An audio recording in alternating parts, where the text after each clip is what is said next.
My daughter-in-law locked me in a 40 SQFT room and said, "This is where you'll live now." So I sold the entire house while she was out shopping for curtains. I'm glad to have you here. Follow my story until the end and comment the city you're watching from so I can see how far my story has reached. My name is Ramona, and at 60 years old, I thought I knew what family meant. I thought blood was thicker than water, that your children would always have your back, especially when you'd sacrificed everything for them. I was wrong about so many things. It started 3 months after Harold's funeral. The house felt enormous without him, every room echoing with memories of our 42 years together. Sterling, my only son, had been calling more frequently since the service. At first, I thought it was grief bringing us closer. He'd ask about my health, whether I was eating properly, if I felt safe living alone in our old Victorian house. "Mom, Zariah and I have been talking," he said during one of his visits in late September. He sat across from me in Harold's old recliner, his hands fidgeting with his wedding ring. "We think you should come live with us." I looked up from the photo album I'd been organizing, pictures of Sterling as a child scattered across the coffee table. "That's sweet of you both, but I'm managing just fine here." "Are you, though?" Sterling leaned forward, his voice taking on that concerned tone I'd heard him use with his clients at the insurance firm. "Mrs. Patterson next door told Zariah she's worried about you. Says you've been forgetting to bring in your mail, leaving lights on all night." My chest tightened. Eleanor Patterson had always been a gossip, but hearing that she'd been reporting on me to my daughter-in-law felt like a betrayal. "I've been distracted, that's all." "It's normal after losing someone you've loved for so long." "Of course it is," Sterling said quickly. "But why struggle alone when you have family? Zariah's been talking about converting the guest room just for you. She's excited about having another woman in the house." The way he said it made something in my stomach twist. Zariah excited about anything involving me seemed unlikely. In the 8 years since Sterling married her, our relationship had been cordial at best. She was polite during holiday gatherings, remembered my birthday with generic cards, but there was always a distance, a coolness that made me feel like an outsider looking in at my own son's life. "I don't know, Sterling. This house has so many memories." "Mom." He reached over and took my hand, his touch gentle but firm. "Dad wouldn't want you struggling here alone. You know that." The mention of Harold hit its mark. I blinked back tears, remembering how my husband used to worry about what would happen to me if something happened to him. "He always said you'd take care of me," I whispered. "And I will. We will." Sterling squeezed my hand. "Zariah's already started planning how to make the space perfect for you. She wants you to feel completely at home." 2 weeks later, I found myself standing in Sterling and Zariah's driveway, watching movers carry the remnants of my life into their split-level house. I'd sold most of the furniture, Harold's recliner, our dining room set, the king-size bed where we'd spent so many peaceful nights. Only my most precious belongings made the journey. Photos, Harold's books, my mother's china, and a few pieces of clothing. Zariah emerged from the house wearing a flowing sundress and a smile that seemed almost genuine. At 35, she was stunning in that effortless way some women possessed. Long auburn hair that caught the sunlight, green eyes that sparkled when she spoke to Sterling, and a figure that hadn't changed since their wedding day. "Ramona," she called out, arms extended as if we were long-lost friends rather than in-laws who barely knew each other. "Welcome home." The embrace she pulled me into smelled like expensive perfume and felt surprisingly warm. For a moment, I wondered if I'd misjudged her all these years. "Thank you for opening your home to me," I said when she released me. "I know having a mother-in-law move in can't be easy." "Nonsense," Zariah waved her hand dismissively. "I've always wanted a mother figure around. My own mother passed when I was 23, you know. Cancer." I'd forgotten that detail about Zariah's past. The wave of sympathy that washed over me made me feel guilty for all the times I'd questioned her motives or felt excluded from their lives. "The movers are almost finished," Sterling said, appearing beside us with a clipboard. "Should we show Mom her new room?" "Oh, yes." Zariah clapped her hands together like an excited child. "I've been working on it for weeks. I really hope you'll love what I've done with the space." We walked through the house, past the spacious living room with its vaulted ceilings and enormous windows, through the modern kitchen with granite countertops and stainless steel appliances. Everything was perfectly coordinated in shades of cream and sage green, like something from a home decorating magazine. "The guest bathroom is right here," Zariah said, gesturing to a door off the main hallway. "You'll have complete privacy." "And here's your room," Sterling announced, stopping at the end of the hallway. Zariah opened the door with a flourish, stepping aside so I could enter first. "Ta-da!" I stepped through the doorway and stopped dead. The space couldn't have been more than 40 square feet. A narrow twin bed was pushed against one wall, with barely enough room to walk around it. A small dresser was wedged into the corner, and a single window looked out onto the neighbor's fence. "It's cozy," I managed to say, my voice sounding strange even to my own ears. "I wanted to make sure you felt secure," Zariah said, moving around me to smooth the bedspread. "Small spaces can be so comforting, don't you think? Like a cocoon." I stared at the room, trying to reconcile what I was seeing with what Sterling had described. This wasn't a converted guest room. This looked like a space that had been deliberately minimized, stripped down to the absolute basics. "Where will I put my clothes?" I asked, looking at the tiny dresser. "Oh, there's a closet." Zariah opened what I'd assumed was a door to the hallway. Inside was a space barely wide enough for hangers, maybe 2 feet deep. Perfect for the essentials.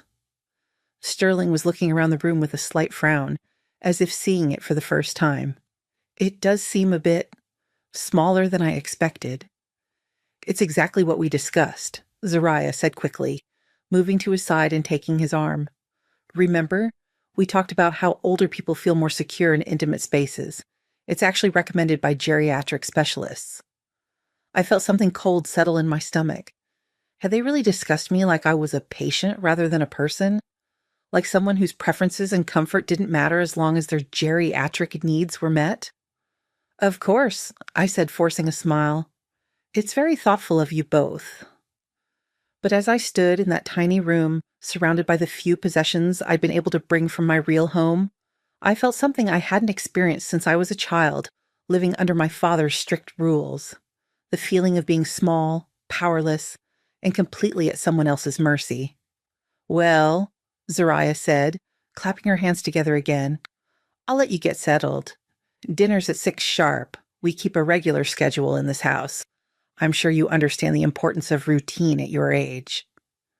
She swept out of the room, leaving Sterling and me alone. My son looked uncomfortable, shifting his weight from foot to foot. "Mom, if you're not happy with this arrangement—" "It's fine," I interrupted, not trusting my voice to remain steady if I said more. "I'm grateful to have family who cares about me." Sterling nodded, but his eyes didn't quite meet mine. "We'll make this work, Mom. I promise." After he left, I sat on the narrow bed and looked around my new world. 40 square feet. I'd raised Sterling in a house with over 2,000 square feet, worked double shifts as a nurse to pay the mortgage, sacrificed vacations and new clothes, and so many small luxuries to make sure he never wanted for anything. And this was where that love and sacrifice had brought me. I unpacked my few belongings, hanging my dresses in the impossibly narrow closet, arranging Harold's books on top of the small dresser. When I tried to close the dresser drawers, they stuck because there wasn't enough room for them to open fully. That night at dinner, I sat at their beautiful dining table, feeling like a stranger in my own son's home. Zariah served a perfectly prepared salmon with asparagus, chattering brightly about her day, her book club, her plans to redecorate the living room. "We should probably discuss house rules," she said as she cleared the plates. "Not rules, really. Just guidelines to make sure we all live harmoniously together." "Of course," I said, though something in her tone made my shoulders tense. "Nothing complicated," Zariah continued, her voice light and reasonable. "Just things like quiet hours after 9 p.m. since Sterling has early meetings, and we'll need to coordinate bathroom times in the mornings. I have my skincare routine, you understand." I nodded, watching Sterling focus intently on his coffee cup. "Oh, and I should mention, the main living areas are really designed for entertaining. Sterling's colleagues come by quite often, and we want to maintain a certain aesthetic. But your room is so comfortable, I'm sure you'll love spending time there. The meaning was clear, even wrapped in polite words. I was to stay in my tiny room when company came over. I was to be invisible, hidden away like an embarrassing secret. This is where you'll live now, Zariah said, her green eyes meeting mine across the table. Her smile never wavered, but something in her gaze had changed. Gone was the warmth from earlier, replaced by something cold and calculating. I do hope you'll be happy here. As I lay in that narrow bed that first night, listening to the unfamiliar sounds of a house that wasn't mine, I finally understood the truth. This hadn't been Sterling's idea at all. This was Zariah's plan, and somehow she'd convinced my son that confining his mother to a space smaller than most people's walk-in closets was an act of love and care. I stared at the ceiling in the darkness, Harold's wedding ring still on my finger, and wondered what my husband would think of the woman his son had married. More importantly, I wondered what he would think of the man our son had become. But I had no idea that this was only the beginning. The woman lying in the master bedroom down the hall had plans for me that went far beyond a tiny room and house rules. And tomorrow, I would start to discover just how far she was willing to go to make sure I understood exactly where I stood in this family hierarchy. The first week in Zariah's house taught me more about power dynamics than 40 years of marriage ever had. It started with small things, requests disguised as suggestions, boundaries presented as loving concern. "Ramona, sweetie," Zariah said on my third morning there, finding me making coffee in the kitchen at 7 a.m. She was already perfectly dressed in yoga pants and a fitted top, her hair pulled back in a sleek ponytail. "I meant to mention earlier, Sterling and I usually have our morning routine together before he leaves for work. It's really important for our marriage, you understand." I looked around the spacious kitchen, confused. "Of course. I'll just grab my coffee and—" "Actually," she interrupted gently, "it would be wonderful if you could have your breakfast in your room during the week, just until 8:30 or so. That way we can maintain our privacy, and you won't have to worry about being in the way." Being in the way. The words stung more than they should have. I'd been making breakfast in kitchens for 60 years, but suddenly I was an inconvenience in my own son's home.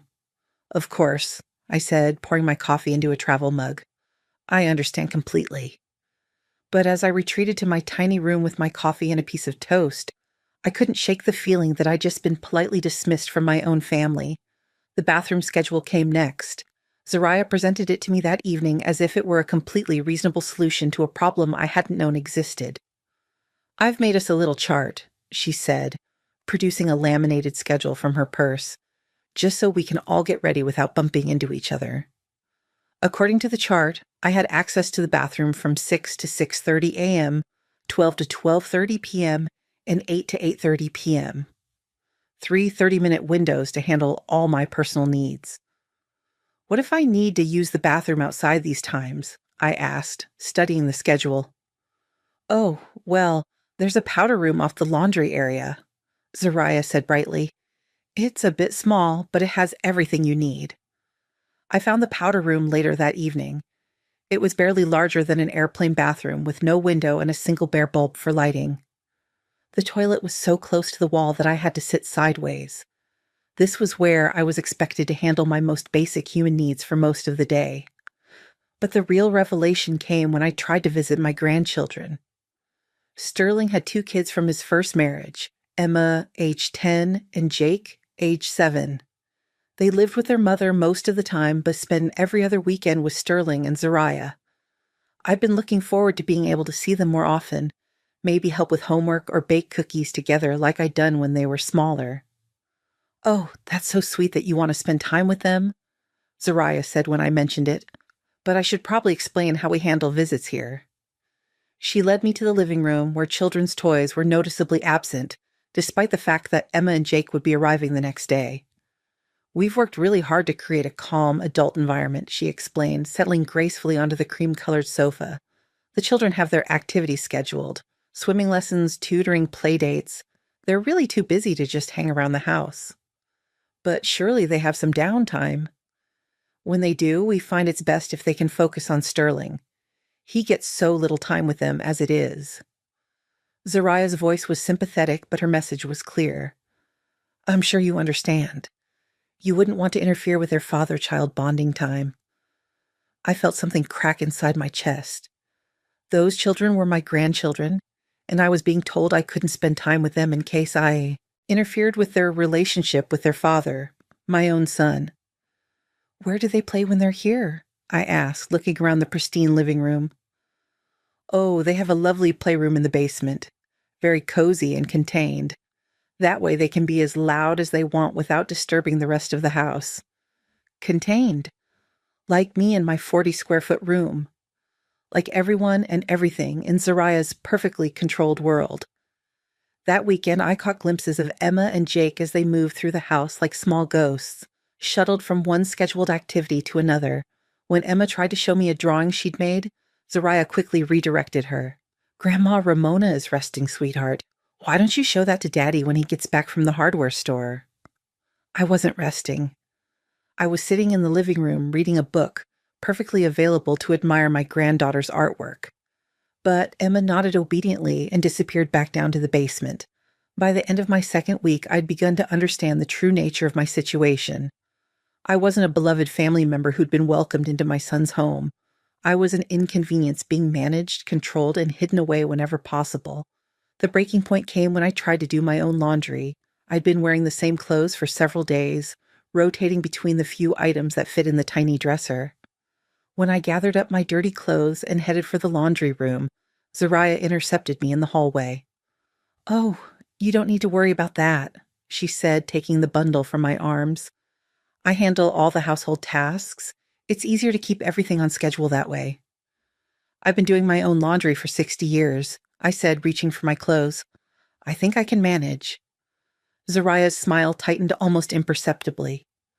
Of course you can. But we have a specific system here. Certain detergents for certain fabrics, water temperatures that protect the machine. I'd hate for anything to get damaged. She was treating me like a child who couldn't be trusted with basic tasks. Worse, she was doing it with such sweetness that objecting would make me look ungrateful and difficult. When will I get my clothes back? I asked. Oh, by the end of the week, probably. I like to do full loads to save water. The end of the week, I was expected to wear the same outfit for 5 more days, because Zariah had decided my laundry wasn't a priority. That night, I lay in my narrow bed listening to Sterling and Zariah's voices through the thin walls. I couldn't make out specific words, but I could hear the rhythm of their conversation, Zariah's animated tones punctuated by Sterling's occasional responses. Were they talking about me? Was Sterling sharing details about how I was adjusting to my new living situation? Did he even see what was happening to me? Or had Zariah's manipulation been so subtle that he genuinely believed this was normal? I thought about Harold, about how he would have reacted if anyone had tried to treat me this way. He would have been furious. He would have demanded answers, insisted on changes, protected me from anyone who tried to diminish my dignity. But Harold was gone, and I was alone with a son who seemed blind to his wife's cruelty and a daughter-in-law who was systematically erasing me from my own family. The next morning, I decided to do something I hadn't done since moving in. I explored the house while Zariah was out at her yoga class. I started with the obvious places, the kitchen cabinets, looking for where she might keep important papers. Then I moved to the home office, a room I'd been told was off-limits because Sterling worked from home sometimes. What I found in the desk drawer changed everything. It was a folder labeled Family Planning in Zariah's neat handwriting. Inside were printouts about elderly care facilities, articles about signs of dementia in seniors, and a business card for something called Senior Transition Services. But it was the handwritten notes that made my blood run cold. R shows signs of confusion, forgetfulness, neighbors concerned about ability to live independently. S agrees intervention necessary. The date on the note was from 2 weeks before Sterling had first suggested I move in with them. My hands shook as I read further. There were detailed observations about my behavior, my habits, my supposed inability to care for myself, all written in Zariah's careful script, all painting a picture of a woman in cognitive decline who needed constant supervision. The most damning entry was recent. R adapting well to structured environment. responds positively to clear boundaries and limited decision-making responsibilities. May be ready for next phase by Christmas. Next phase. What was the next phase? I flipped through more papers and found my answer. Brochures for assisted living facilities, all within a 50-mile radius. All expensive, all featuring pictures of smiling elderly residents engaged in carefully supervised activities. At the bottom of the pile was a printed email exchange between Zariah and someone at Sterling's insurance company discussing long-term care coverage for elderly dependent family members. She wasn't just controlling me. She was building a case to have me declared incompetent and removed from their home entirely. Every rule, every restriction, every time she treated me like a confused child, it was all part of a calculated plan to prove I couldn't take care of myself. I photographed everything with my phone, my hands trembling so badly I had to take several shots to get clear images. Then I carefully replaced the papers exactly as I'd found them and crept back to my tiny room. Sitting on my narrow bed, I stared at the photos on my phone and felt something I hadn't experienced in years. Pure, cold rage. Zariah thought she was dealing with a helpless old woman who could be manipulated and discarded at will. She thought I would go quietly into whatever next phase she had planned for me. She was about to learn how wrong she was, because while she'd been busy building her case against me, she'd made one crucial mistake. She'd underestimated exactly who she was dealing with. I wasn't just Sterling's aging mother who needed care and supervision. I was a woman who had survived an abusive father, put herself through nursing school, raised a child alone while working double shifts, and managed a household budget through recessions and financial crises. I was a woman who had outlived a husband I loved and found the strength to keep going. And I was about to show my son's wife exactly what that kind of strength looked like when it was pushed too far. The discovery of Zariah's folder changed everything. For 3 days, I moved through her house like a different person, compliant on the surface but calculating underneath. I smiled when she explained new rules about not using the good towels. I nodded when she suggested I might be more comfortable eating my meals in my room. I even thanked her when she informed me that the living room would be off limits during her book club meetings because elderly people can sometimes say inappropriate things without realizing it. But inside, I was planning. The first step was understanding exactly what legal ground I stood on. Harold had been meticulous about our finances, and I knew there were documents I needed to review.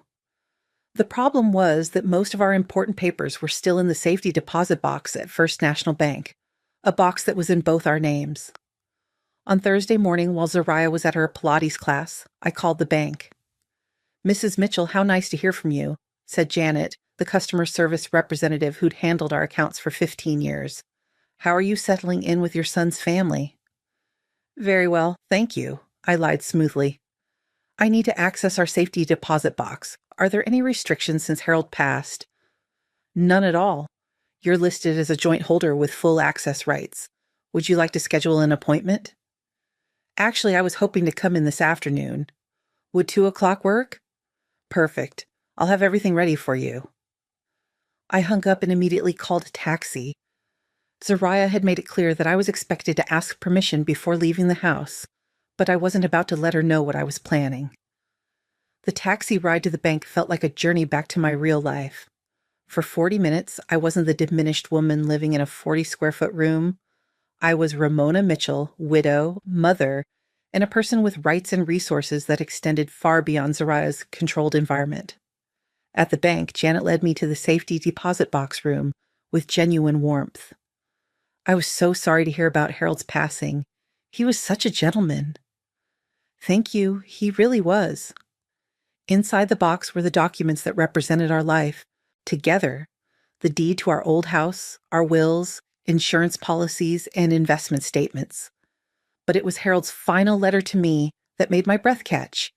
He'd written it just months before his death, when his diagnosis had made the future uncertain. In his careful handwriting, he'd outlined everything I needed to know about our finances, including details I'd forgotten. "Ramona, my darling," the letter began, "if you're reading this, then I'm no longer there to protect you. But I've made sure you'll never be dependent on anyone else's charity. You are a strong, capable woman who deserves respect and dignity always. Don't let anyone convince you otherwise. He'd been right about our finances. The sale of our house had netted $320,000, which I'd deposited in a savings account. But there were other assets I'd overlooked. His pension benefits, which would continue paying me $1,800 a month for life, and a life insurance policy worth $150,000 that had already been processed. More importantly, Harold had purchased long-term care insurance for both of us years earlier. The policy would cover up to $5,000 a month for in-home care or assisted living, but only if I needed it and only if I chose it. No one could force me into care against my will as long as I was mentally competent. I photographed every relevant document, then carefully returned everything to the box. As I walked back through the bank lobby, I felt like I was waking up from a nightmare. I wasn't powerless. I wasn't dependent. I had options that Zariah couldn't control or manipulate. The taxi dropped me back at the house just as Zariah was returning from her class. She emerged from her BMW with a yoga mat tucked under her arm, looking every inch the perfect suburban wife. "Ramona, where have you been?" Her voice was light, but there was an edge to it that hadn't been there before. "Just running a small errand," I said, smiling pleasantly. "You should have told me you needed to go somewhere. I could have driven you." "That's very kind, but I didn't want to interrupt your class." Zariah's green eyes narrowed slightly. "In the future, it would be better if you let me know when you're planning to leave. We worry about you, you know. Senior citizens can become disoriented in unfamiliar places." There it was again, the subtle suggestion that I was incompetent, that I needed supervision and protection. But now I knew exactly what she was building toward. "Of course, I said. "I'll be sure to check with you next time." That evening, I began researching my options online using the small laptop I'd brought from home. I was careful to delete my search history afterward, but what I learned filled me with a cold satisfaction. First, I contacted Harold's attorney, Michael Chen, who had helped us draft our wills. His secretary scheduled an appointment for the following week, and I made sure to arrange it during Zariah's regular gym time. Second, I researched property laws in our state. What I discovered was fascinating. Sterling and Zariah's house was purchased 8 years ago for $420,000. They'd put down 20% and taken out a 30-year mortgage. According to public records, they still owed approximately $280,000. But here's what made my pulse quicken. Harold had co-signed their mortgage. When Sterling was going through his divorce and his credit was damaged, Harold had stepped in to help them qualify for the loan. As a co-signer, Harold, and now I, had certain legal protections regarding the property. More importantly, Harold had also provided $50,000 toward their down payment, money that was documented as a loan, not a gift. The paperwork was buried in our financial records, but it was there, signed and notarized. Sterling and Zariah owed my husband's estate $50,000, plus 8 years of interest. I spent the weekend observing them with new eyes, watching how they interacted when they thought I wasn't paying attention. What I saw confirmed my worst suspicions. On Saturday evening, while I was supposedly napping in my room, I heard them talking in the kitchen. The walls in this house were thinner than they'd realized. "She seems more confused lately," Zariah was saying. "Yesterday she couldn't remember where she'd put her reading glasses, and this morning she asked me the same question about dinner twice." "Really?" Sterling's voice sounded concerned. "Maybe we should have her evaluated." "I've been thinking the same thing. Dr. Patterson, Eleanor's nephew who specializes in geriatric care, he's agreed to do a home visit. Very discreet." My blood ran cold. Dr. Patterson? Eleanor's nephew. The same Eleanor who had been worried about me and had reported her concerns to Zariah. This was all connected, a network of people who had decided my fate without ever consulting me. "When were you thinking?" Sterling asked. "Next week, while she's settled into the routine. He said it's better to observe patients in their living environment to get a true picture of their capabilities. And if he finds problems, then we'll know we made the right choice moving her here, and we'll be able to take the next steps with confidence." I pressed my ear closer to the wall, straining to hear more. The Willowbrook facility has a wonderful reputation, Zariah continued. I've already spoken with their admissions coordinator. They have an opening coming up in December, but we'd need to move quickly if we want to secure it. December. Less than 2 months away. They were planning to have me declared incompetent and institutionalized by Christmas. I crept back to my bed, my mind racing. Everything made sense now. The tiny room, the restrictions, the careful documentation of my supposed confusion and forgetfulness. Zariah wasn't just trying to control me. She was building a legal case to have me removed entirely. But she made one crucial error in her calculations. She assumed I was isolated, friendless, and completely dependent on their version of events. She had no idea that I'd been documenting everything too, photographing her folder, recording dates and incidents, building my own case. On Monday morning, I called Michael Chen's office and moved up my appointment to that afternoon. When Zariah left for her yoga class, I took another taxi to his office building downtown. Michael had aged in the 2 years since Harold's funeral, his hair now completely silver, but his mind was as sharp as ever. He listened carefully as I explained my situation, occasionally taking notes but never interrupting. Harold mentioned some concerns about Sterling's marriage. He said when I finished, he worried that Zariah might try to manipulate the family finances if something happened to him. He was right to worry. Michael pulled out a thick file folder. Your husband was very thorough in protecting your interests. Let me show you something you might not be aware of. He spread several documents across his mahogany desk. Harold established a revocable trust 6 months before he died. Your house, your investments, even the loan to Sterling, everything is protected. More importantly, Harold included specific provisions about your care. I leaned forward, studying the papers. According to the trust documents, any decisions about your living situation must be made by you and you alone, while you're mentally competent. No family member can override your choices. And if anyone attempts to manipulate or coerce you regarding your care, they forfeit any inheritance rights they might have had. Sterling doesn't know about this?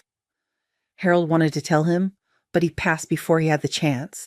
He asked me to explain everything to you first, then help you decide how to proceed. Michael pulled out another document. There's more. Harold suspected that Zariah might try to claim financial hardship to justify controlling your resources. So he had an investigation done into their actual financial situation. The report he handed me was eye-opening. Sterling and Zariah weren't struggling financially. Sterling's insurance business was doing well, generating over $120,000 annually. Zariah had her own income from a trust fund left by her grandmother, nearly $40,000 a year that she'd never mentioned to anyone in the family. They didn't need my money or my house sale proceeds. They simply wanted control. What are my options? I asked. Michael smiled, and for the first time in weeks, I felt like I had an ally.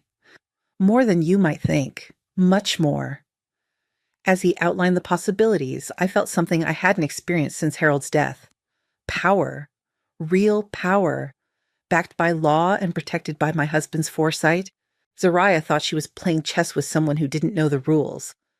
She was about to discover that not only did I know how to play, but I'd been holding the winning pieces all along. The game was about to change, and this time, I would be the one making the moves. The plan I developed with Michael Chen was elegant in its simplicity. Zariah had spent weeks building a case against me, documenting my supposed incompetence while positioning herself as my caring protector. She convinced Sterling that I needed supervision, that I was confused and forgetful, that I couldn't be trusted to make important decisions. She was about to learn exactly how wrong she was. Michael had explained the legal situation in terms that left no room for misunderstanding. As Harold's widow and the beneficiary of his estate, I had certain rights regarding the loan he'd made to Sterling and Zariah. The $50,000 down payment assistance had been documented as a loan with specific terms. If the borrowers defaulted on the mortgage payments, or if the co-signer's estate requested early repayment, the full amount became immediately due. More importantly, Harold's position as co-signer gave his estate, meaning me, legal standing in any decisions about the property. The house couldn't be sold, refinanced, or transferred without my written consent. But Zariah didn't know any of this. She'd never bothered to read the fine print of the financial arrangements Harold had made to help them buy their dream home. She'd simply assumed that once Harold was gone, those complications would disappear. The beauty of my plan was his timing. Zariah had mentioned several times that she was planning a major redecorating project for the fall. She'd been researching new curtains for the living room, something about updating the aesthetic before the holiday season. She'd scheduled a shopping trip to the design center in the city for Thursday afternoon, a trip that would take her away from the house for at least 4 hours. On Wednesday evening, I put the final pieces in place.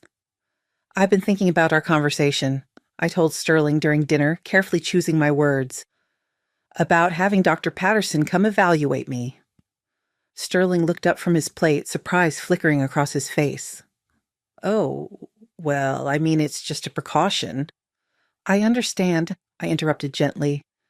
"And I think it's wise. I have been feeling a bit scattered lately. It would be good to have a professional assessment." Zariah's fork paused halfway to her mouth. "Really? You're open to that?" "Of course. I want what's best for everyone. If I'm becoming a burden, I need to know." "You're not a burden, Mom," Sterling said quickly, but I could see the relief in his eyes. He genuinely believed this was the right choice, that he was protecting me from myself. "I was wondering," I continued, "would it be possible to schedule the appointment for Friday? I'd like to have the rest of the week to prepare myself mentally." "That's very mature of you," Zariah said, her voice warm with what sounded like genuine approval. "I'll call Dr. Patterson's office tomorrow and see what we can arrange." Perfect.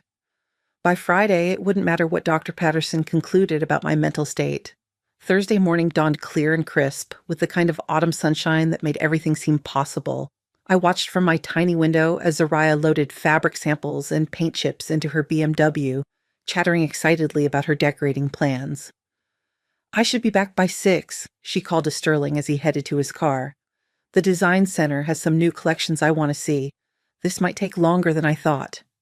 "Take your time," Sterling called back. "I've got client meetings all afternoon anyway." I waited until both cars had disappeared down the street, then I made my first call. "Michael, it's Ramona. Are you ready?" "Everything's in place," he confirmed. "The buyers are standing by and the title company has all the paperwork prepared. Are you sure about this?" I've never been more sure of anything in my life. My second call was to Janet at the bank. "I need to access my safety deposit box again, and I'll need a cashier's check prepared." "Of course, Mrs. Mitchell. What amount?" $57,412. The exact amount of the loan Sterling and Zariah owed Harold's estate, plus 8 years of accrued interest at the rate specified in the original agreement. "I'll have that ready for you." The third call was to Tom Bradley, a real estate agent Harold and I had used years earlier when we'd briefly considered downsizing. Tom had stayed in touch, occasionally sending us market updates and holiday cards. "Ramona, how are you holding up?" "I'm doing well, Tom. I need a favor, and I need it handled very quietly." "What can I do for you?" "I need you to list a property for immediate sale. I have cash buyers interested, and we need to close today if possible." There was a pause. "Today? That's unusual, but not impossible if all parties are motivated. What's the property?" I gave him Sterling and Zariah's address. "Wait," Tom said slowly. "Isn't that your son's house? The one Harold co-signed for?" "It is, and as Harold's widow and the estate beneficiary, I have the legal right to call in the loan and force a sale if necessary to recover the debt." Another pause, longer this time. "Ramona, are you sure about this? This seems like something that could cause family problems." "Tom, the family problems started the day they decided to treat me like an incompetent old woman who could be manipulated and discarded. I'm just evening the playing field." "All right, then. If you're certain this is what you want to do, I'll make it happen. But I'll need documentation of your legal standing." "Michael Chen is handling the legal aspects. He'll send you everything you need within the hour." By noon, everything was in motion. Tom had 3 potential buyers lined up, investors who specialized in quick closings for properties in desirable neighborhoods. Michael had filed the necessary paperwork to exercise the estate's rights under the co-signer agreement. The title company was prepared to handle an emergency closing. At 2 o'clock, while Zariah was presumably selecting curtains for a house she was about to lose, I signed the paperwork that would change all our lives. The buyers were a young couple with excellent credit and cash for a down payment. They'd been looking for a house in this exact neighborhood for months. When Tom explained that they could close immediately if they were willing to pay full asking price, they didn't hesitate. $450,000. $28,000 more than Sterling and Zariah had paid 8 years earlier, and enough to pay off their outstanding mortgage with money left over. The beauty of the transaction was its complete legality. As co-signer on the original mortgage and creditor for the unpaid loan, Harold's estate had the right to force a sale to recover the debt. Sterling and Zariah would receive the proceeds after the mortgage and loan repayment, but they would no longer own the house. More importantly, they would no longer have any authority over me or my living situation. By 4 o'clock, it was done. The new owners had the keys, the mortgage was satisfied, and Sterling and Zariah owed me nothing. They also had no home to return to. I spent the remaining time carefully packing my belongings into the 2 suitcases I'd brought from my old life. Everything fit easily, all the possessions I'd been allowed to keep in my 40-square-foot prison. At 5:30, I called a taxi and left a letter on the kitchen counter. Sterling arrived home first at 6:15. I watched from across the street where I was waiting in the taxi as he pulled into the driveway and noticed the unfamiliar car parked there. I saw him approach the front door, try his key, and realize it didn't work anymore. The new owners, Mark and Jennifer, a lovely couple in their 30s, answered his knock with polite confusion. I couldn't hear the conversation from that distance, but I could see Sterling's growing agitation as the truth began to dawn on him. Zariah's BMW turned the corner just as Sterling was pulling out his phone, probably trying to call me.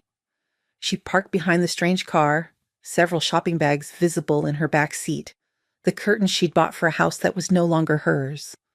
What followed was exactly what I'd expected. Shock, disbelief, and then anger as they realized what had happened. They stood in their former driveway, arguing with each other and gesturing at the house while Mark and Jennifer watched nervously from the front door. I instructed the taxi driver to pull forward then. As we approached the driveway, I rolled down my window. "Sterling!" I called out. "Zariah!" They turned toward me, their faces displaying a range of emotions I'd never seen before. Sterling looked devastated. Zariah looked furious. "Mom! What the hell is going on?" Sterling demanded, striding toward the taxi. "These people are saying they bought our house? That can't be right." "It's absolutely right," I replied calmly. "I exercise the estate's legal right to call in your loan and force a sale to recover the debt." "What debt?" Zariah snapped. "We don't owe you anything." I pulled out a copy of the original loan agreement, the one Harold had insisted on when he'd provided their down payment. $50,000 plus interest. It's all documented and legally binding. Sterling's face went pale as he recognized his father's signature on the papers. "Dad said that was a gift." "No, Sterling. Your father was very clear that it was a loan. He just never pressed you for repayment because he loved you and wanted to help you build a life." I paused, letting that sink in. "But the terms of the loan allowed for immediate collection if circumstances warranted it." "What circumstances?" Sterling's voice was barely above a whisper. "Oh, I think you know." I looked directly at Zariah, whose green eyes were now blazing with fury. "Perhaps you should ask your wife about the folder she keeps in the home office, the one with all her notes about my supposed incompetence and her plans to have me institutionalized." Zariah's face went white. "You went through my private papers?" "I went through papers in a house where I was supposedly living as family, papers that documented your plan to have me declared mentally incompetent and committed to an assisted living facility by Christmas." Sterling turned to stare at his wife. "Is that true?" Zariah's mouth opened and closed soundlessly. I continued, my voice steady and clear. "I found the correspondence with Willowbrook, the appointment you scheduled with Dr. Patterson, and all your careful notes about my alleged confusion and forgetfulness. Very thorough documentation, Zariah. Almost like you were building a legal case." "Mom," Sterling said desperately, "surely we can work this out. If there was a misunderstanding, There was no misunderstanding, I interrupted. Your wife wanted me out of the way so she could control the narrative about my competence and my care. She wanted to lock me in that tiny room until she could justify locking me away permanently. I handed him an envelope through the taxi window. Your share of the sale proceeds, minus the loan repayment and legal fees. $73,000. It should be enough for a security deposit on a new place. Sterling took the envelope with shaking hands. Where are you going to live? I smiled at him then, feeling lighter than I had in months. Wherever I choose. That's the beauty of being a competent adult with her own resources. As the taxi pulled away, I saw Zariah sink onto the curb, her expensive shopping bags scattered around her like the remnants of a shattered dream. Sterling stood over her, still holding the envelope, finally understanding exactly what kind of woman he'd married and what she'd tried to do to his mother. I didn't feel sorry for either of them. For the first time in weeks, I felt exactly what I was, a 60-year-old woman with options, resources, and the strength to use both. The taxi driver glanced at me in the rearview mirror. Where to, ma'am? I smiled as I gave him the address of the extended stay hotel where I'd already booked a suite.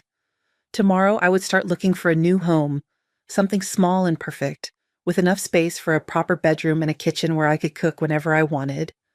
Tonight I would sleep in a real bed in a room with windows that opened, and I would plan the rest of my life on my own terms. The explosion came exactly 18 hours after I'd sold their house. I was sitting in my hotel suite, enjoying a room service breakfast and reading the newspaper in blessed silence, when my phone began ringing. Sterling's number appeared on the screen repeatedly, 5 calls in 10 minutes. I let them all go to voicemail. When the calls stopped, the text messages began. Mom, please call me back. We need to talk. This is insane. You can't just sell someone's house without telling them. Zariah is having a breakdown. She won't stop crying. I deleted each message without responding. Let them panic. Let them scramble. Let them feel exactly as helpless and displaced as they'd made me feel. At noon, there was a knock at my hotel room door. I looked through the peephole and saw Sterling standing in the hallway, his hair disheveled, his clothes wrinkled like he'd slept in them. He looked like he'd aged 5 years overnight. I opened the door, but didn't invite him in. Mom. His voice was hoarse. We need to talk. I think we've said everything that needs saying. Please, just, let me explain. I studied his face, the son I'd raised, the boy I'd worked double shifts to support, the man who'd stood by while his wife systematically humiliated me. 5 minutes? I stepped aside and let him enter. He looked around the spacious hotel suite with its king-size bed, sitting area, and kitchenette, all the space and comfort I'd been denied in his home. Mom, I had no idea what Zariah was planning with the doctor evaluation. I swear to you, I didn't know about any institutionalization plans. But you knew about the folder. He flinched. What folder? The one where your wife documented every supposed sign of my incompetence. The one with brochures for assisted living facilities and notes about my confusion and forgetfulness. Sterling sank into one of the hotel chairs, his head in his hands. I never saw any folder. But you agreed I was becoming confused. You agreed I needed supervision and restrictions. She said you were having trouble adjusting, that you seemed disoriented, that you'd asked the same questions multiple times. I was worried about you. I felt a cold laugh bubble up in my throat. And it never occurred to you to ask me directly how I was feeling? To spend 5 minutes alone with me to assess my mental state yourself? He trailed off, probably realizing there was no good answer to that question. Your wife is a master manipulator, Sterling. She told you exactly what you needed to hear to justify treating me like a burden who needed managing. And you believed her because it was easier than acknowledging what was really happening. What was really happening? She wanted me out of the way. She wanted control over my resources and my care decisions. That tiny room, those bathroom schedules, the isolation from my grandchildren, it was all designed to make me appear incompetent and dependent. Sterling's face was pale. She wouldn't. Zariah isn't like that. Isn't she? I walked to my laptop and pulled up the photos I'd taken of her folder. Would you like to see the evidence? For the next 10 minutes, I showed him everything. The notes about my supposed decline, the correspondence with care facilities, the consultation with Dr. Patterson, the timeline that would have had me institutionalized by Christmas. Sterling stared at the screen in growing horror. I don't understand, he whispered. Why would she do this? Because she could. Because she thought I was powerless to stop her. Because she underestimated exactly who she was dealing with. Sterling looked up at me with something that might have been recognition dawning in his eyes. You're not confused at all, are you? You never were. I'm 60 years old, not 90. I buried my husband and sold my house and moved across town to live with family who claimed to love me. I was grieving and adjusting to change, but I was never incompetent. God, Mom, I'm so sorry. I should have seen it. I should have protected you. Yes, you should have. But you chose to trust your wife's version of reality instead of your own observations. You chose to believe I was the problem instead of looking at what she was doing to me. We sat in silence for several moments. Finally, Sterling spoke again. What can I do to fix this? You can't.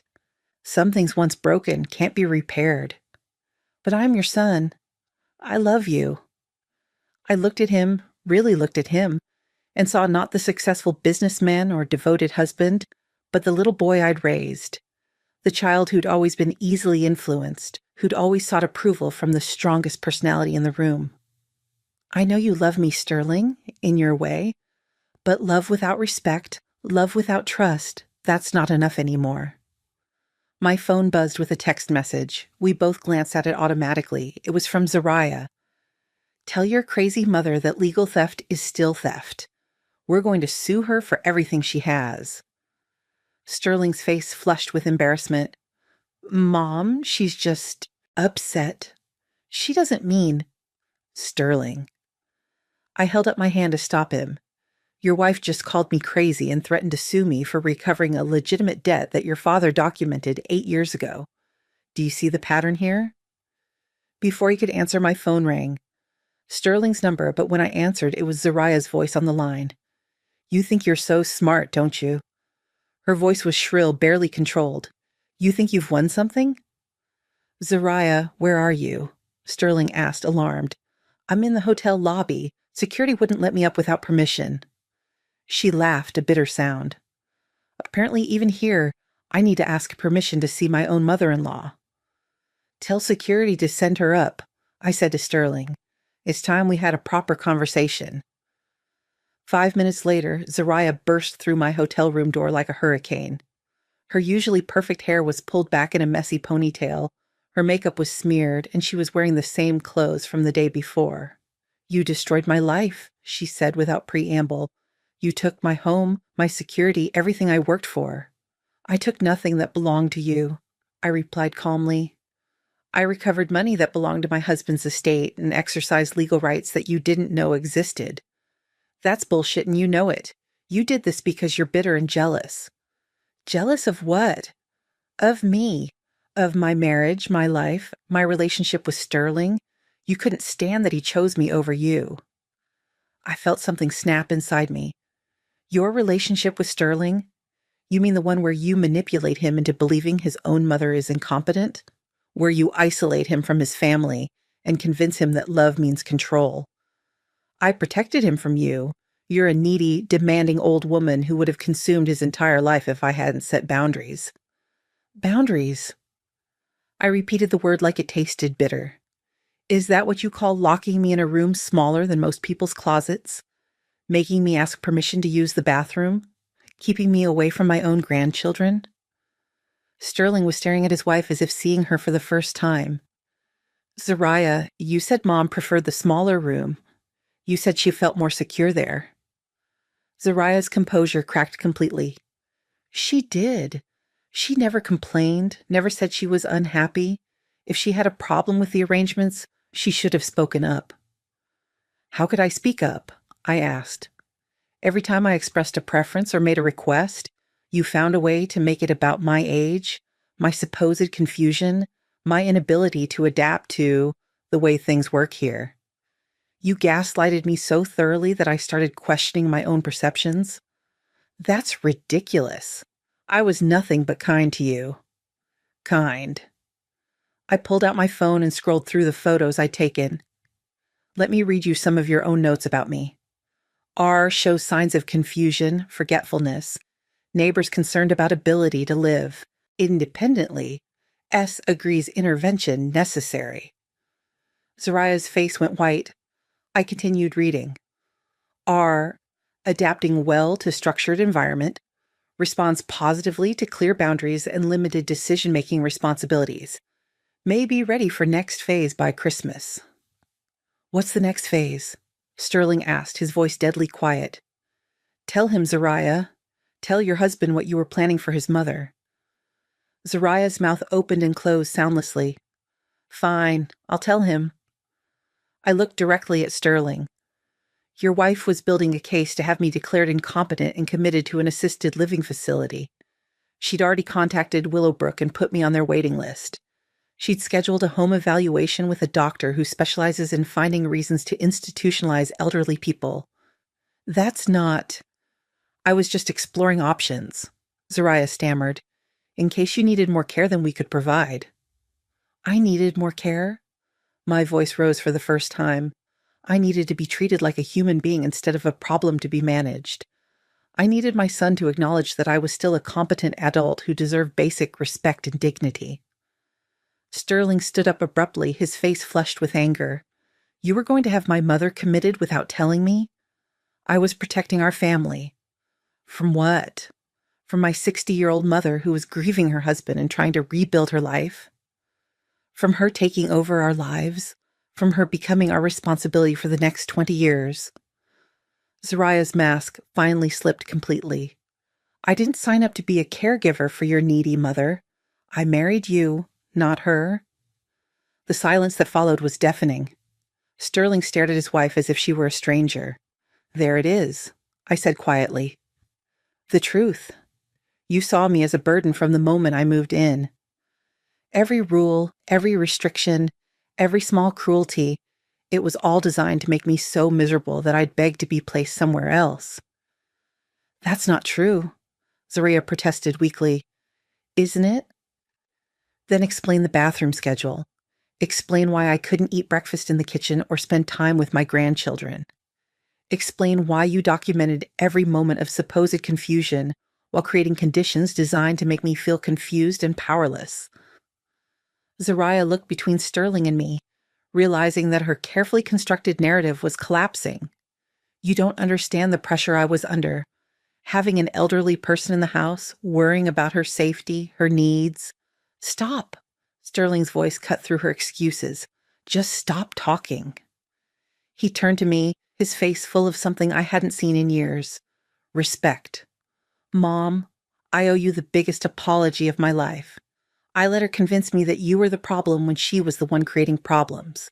I should have trusted my own judgment. I should have protected you. Yes, I said simply. You should have. Zariah made one last desperate attempt to regain control. Sterling, you can't believe her over me. I'm your wife. We're supposed to be a team. Sterling looked at her for a long moment. A team doesn't systematically abuse one member's mother and then lie about it. A team doesn't make plans to institutionalize someone without discussing it first. I was doing what was best for everyone. No, Sterling said firmly. You were doing what was best for you. And you know what? You got exactly what you deserved. Zariah's face crumpled, but this time I didn't feel even a flicker of sympathy. She'd shown me no mercy when she'd held all the power. She planned to lock me away and throw away the key, all while convincing my son that it was for my own good. We're done here, I said, moving toward the door. You both need to leave. Sterling nodded, but Zariah wasn't finished. You'll regret this, she said, her voice low and venomous. When you're old and sick and alone, when you need help and have no one to call, you'll remember this day and regret destroying your family.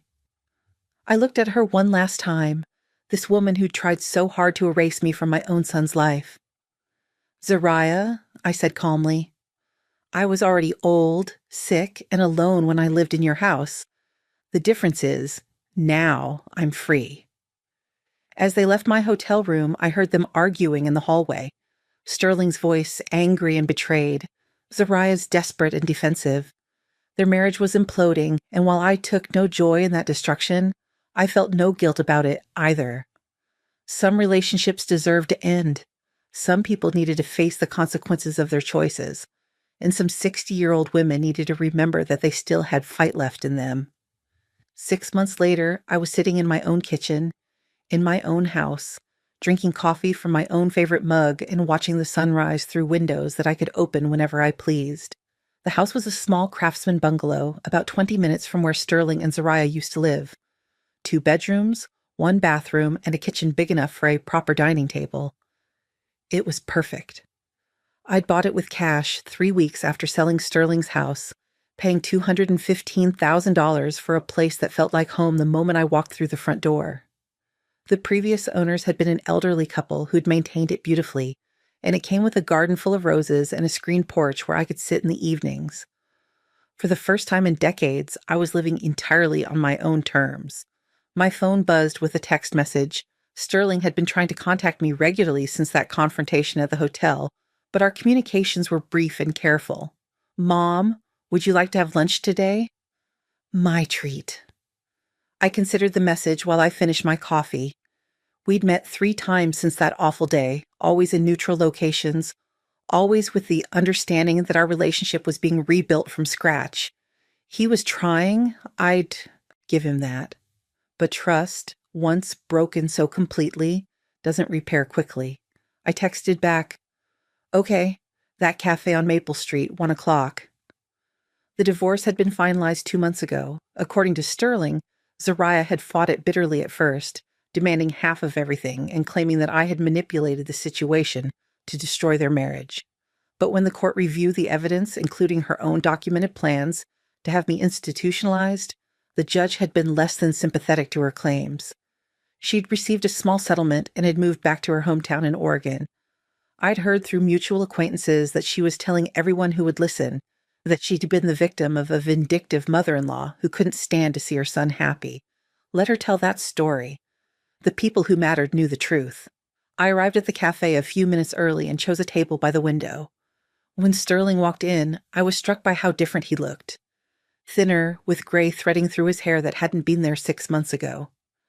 The stress of the divorce and the revelation about Zariah's true nature had aged him, but there was something else, a clarity in his eyes that hadn't been there before. "You look good, Mom," he said as he sat down across from me. "Happy." I am happy. We ordered lunch, soup and sandwiches, nothing fancy, and for a few minutes we talked about safe topics. My new house, his work, the weather. But eventually, as always, we came to the real conversation. "I've been thinking about what you said," Sterling began, stirring his soup without eating it. "About love without respect not being enough." I waited. "You were right. I thought providing for you, giving you a place to live, making sure you were safe, I thought that was love. But I never asked what you wanted. I never considered that you might have your own opinions about how you wanted to live." "No, you didn't." "Zariah made it seem like you were fragile, like you needed protection from making bad decisions. She said older people often don't realize when they're declining, and that it was our responsibility to step in before something bad happened." I set down my spoon and looked at him directly. "Sterling, I want you to hear this clearly. At no point in the last year was I declining mentally or physically. I was grieving my husband of 42 years and adjusting to a major life change, but I was never incompetent or confused. Your wife lied to you about my condition so you would support her plan to control me. I see that now, but at the time it seemed like she was being caring and responsible. She was being manipulative and cruel. There's a difference." Sterling nodded, but I could see him struggling with the reality of what he'd allowed to happen. "How do I make this right?" It was the question he'd been asking for months, and I'd finally figured out the answer. "You can't make it right," I said gently. "What happened can't be undone. But you can decide who you want to be going forward." "What do you mean?" "I mean, you can choose to learn from this. You can choose to think for yourself instead of letting someone else define reality for you. You can choose to treat people, including me, as individuals with their own agency instead of problems to be managed. Sterling was quiet for a long time, processing what I'd said. "Do you think you'll ever forgive me?" he asked finally. I considered the question carefully. "I forgive you for being deceived, Sterling. Zariah is very good at manipulation, and she convinced you that her cruelty was actually kindness. But I don't forgive you for not thinking for yourself, for not spending 5 minutes alone with me to form your own opinion about my mental state. That's fair.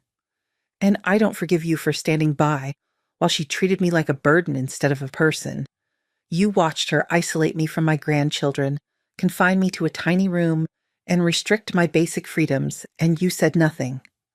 Sterling's eyes filled with tears. "I was so wrong." "Yes, you were. But the question now is, what are you going to do differently?" We finished our lunch in relative silence, both of us lost in our own thoughts. As we prepared to leave, Sterling handed me an envelope. "What's this?"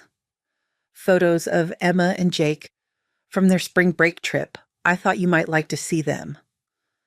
I opened the envelope and found myself looking at pictures of my grandchildren, Emma, now 11, grinning gap-toothed in front of a beach, Jake, 8, building an elaborate sandcastle.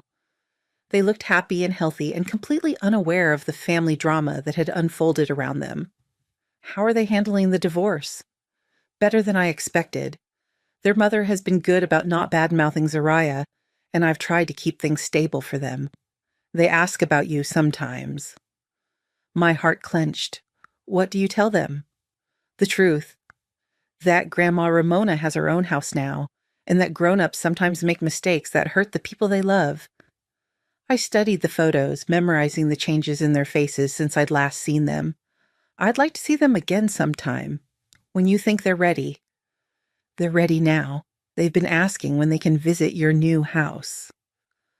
I felt something warm unfold in my chest. Really? Really? Emma wants to know if you still have those chocolate chip cookie recipes you used to make, and Jake wants to show you the rock collection he started. For the first time in months, I felt the tight knot of hurt in my chest begin to loosen. My grandchildren remembered me. They wanted to see me. Whatever else Zariah had destroyed, she hadn't been able to erase my relationship with Emma and Jake. Tell them they can come visit next weekend if they want. I'll make cookies. Sterling smiled, the first genuine smile I'd seen from him since this whole ordeal began. They'll love that. As we parted ways in the parking lot, Sterling hesitated. "Mom, I know I don't deserve it, but I hope someday we can have a real relationship again. Not the kind we had before where I took you for granted, but something honest and respectful." I looked at my son, this middle-aged man who was finally learning that love meant more than providing basic necessities and making decisions for other people. "I hope so too," I said. "But it has to be on equal terms. I'm not the helpless widow who needs managing. I'm a competent adult who happens to be your mother. I understand. Do you? Because I live in my own house now, Sterling. I pay my own bills, make my own decisions, and live my life according to my own preferences. I'm not moving back in with you or anyone else. I'm not giving up my independence for the illusion of security. I wouldn't ask you to." I studied his face, looking for signs of the man who had stood by while his wife systematically humiliated me. What I saw instead was someone who had learned a hard lesson about the difference between love and control. All right then, we'll see how it goes. That evening, I sat on my screened porch with a glass of wine and Harold's photo, watching the sun set over my garden. The roses were in full bloom, filling the air with their sweet fragrance. "We did good, Harold," I said to the photo. "You protected me even after you were gone, and I protected myself when I had to." My phone buzzed with a text from Emma. "Grandma, Dad says we can visit you next weekend. Can we really make cookies?" I smiled as I typed back, "Of course, sweetheart. We'll make whatever kind you want." Another text appeared immediately. "Can we make the ones with the chocolate chips and the nuts?" Those were always my favorite.